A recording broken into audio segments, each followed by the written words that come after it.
My biggest risk, probably my first on-air job, when I moved out to the Middle East to be the correspondent there. And at the time my boss said, look, go out there, see how you get on air. If you're great, wonderful. If you're not, fine. And it was a bit of a gamble on his part and a risk on my part, because we went out there as what we call video journalists or VJs. So we'd go and shoot all our own material, produce all our own stories, edit it all together, and then send the finished thing back to base in London. And so with a backpack, a laptop and a camera, I could be live anywhere in the Middle East. We'd just get on a plane and go. And I absolutely had the best time. I really enjoyed it. And there's something about when you are traveling with such a small bit of kit, you can go and live with people, you can go and stay in their house, they open up to you in a whole new way. And so it was a huge gamble sort of professionally for me. But it paid off in so many ways, and I was there 3 years altogether. So yeah, I had a great time. But at the initial outset, it was a pretty daunting experience. I've been doing this job 15 years now in various different guises, and there has never been a year like this one. And it's so interesting in the newsroom. There's such a cliche in any newsroom about editors standing up with phones clamped to both ears, and I've seen that so many times this year. There's one story after another. So for business, it's about preparing for change. So much has changed this year in terms of how we see the world, how we understand the world, and how things operate. And I think for business, it's been about just being a bit more flexible, being ready to adapt, having plans in place, having contingency plans in place. And it's an awful cliche, isn't it? Just, expect the unexpected. But I think there are so many things that are going to change this year that we know about. So Trump or Brexit or North Korea. There's so many things we don't even know about yet that could change. So if businesses are in a position now to at least be a little bit more flexible, have built in a bit of a contingency plan, I think that's the only way that everyone will get through it. There's saying things we don't know yet. Is there anything we should be aware of as business leaders in 2018? Oh gosh, the big theme that we are looking at is disruption and technology. It's easy to think of disruptors as, Ubers and Airbnbs and all that sort of thing. But yeah, there are so many things I think coming through the pipeline that will change fundamentally how we do things. There's big things in finance like open banking, which could change the way that we have a relationship with our financial institutions. So you almost cut them out, and it's all going to be based on apps and being able to share information between different banks. So things like that. But I think businesses are aware that things will change. I don't think any of them have realised quite how quickly and quite how fundamentally it will affect their business. There were some statistics that Fujitsu put out recently of a big survey that they'd done, and 41% had said that their industry would not exist in its current form in 4 years. So I think 4 years is incredible. So plan for change now, because it's going to happen whether you like it or not. Fake news bugs me so much as a phrase and as a concept, because to me there should be no other type of news. News is about statistics, about voices, about opinions, about facts.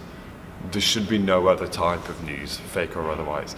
So it really annoys me that this phrase has sort of taken off, but it has, and so you've got to deal with it. And I think it's really easy for people who just don't like something or are a little bit uncomfortable with something just to denounce it as fake news. And that sort of creates enough doubt about it that people sort of lose interest. Because anything that's too complicated or anything that's not black and white, people are very easy to think, oh, well, I'll deal with that later. So that really bugs me. So I think the trick is a better awareness of where news is coming from, a better awareness of who is telling you that information. And I think we've seen a big return to sort of traditional media. There was a whole range of media outlets that were really struggling to make ends meet that have now had a new lease of life because there's a return to quality, and you want to be able to trust that what you read or you see or you listen to is coming from someone you trust to tell it to you. And I think, a reliance on those sources.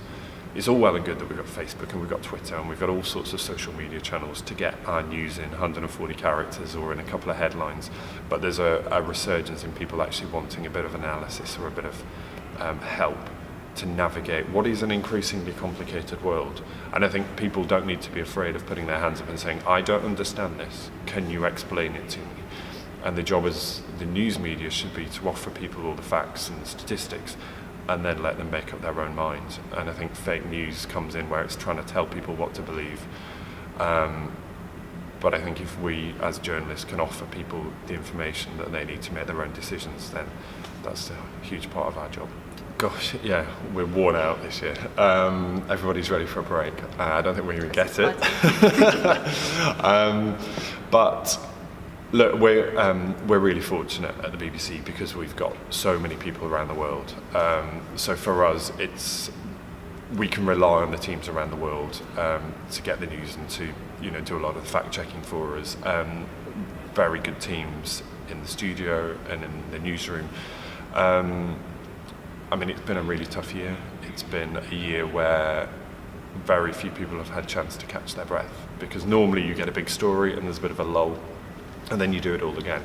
But it's been story after story after story. I mean, if you think just during the general election campaign, as well as the general election, there were, 5 terror attacks? I mean, it sort of went from Westminster Bridge to Manchester bombing to London Bridge, and then there was awful tragedy at Grenfell. I mean, the stories just kept coming and coming and coming, and as we said, as a job as a journalist is to tell people what's happening. So how do you keep up energy levels? Plan as much as you can and just pace yourself. For us, it was all about pacing ourselves and just making sure that we got it right. Sometimes we weren't the first, but we made sure we got it right, and I think that's what people really need, explain to people. And I think there's a change in our relationship with breaking news, that it's a lot more transparent. People are a lot more forgiving of news outlets if we say we don't know what's happening yet, in the way that I think probably in the past everyone felt that they had to have all the answers, whereas now we're a lot more transparent, saying this has just come into us, we're not quite sure what's happening, we're going to get our people on it and we'll explain to you what's happening as soon as we know.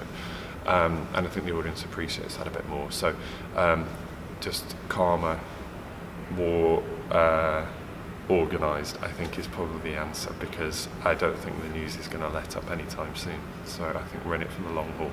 And coffee, maybe. Yeah, and a lot of coffee. Thank you so much.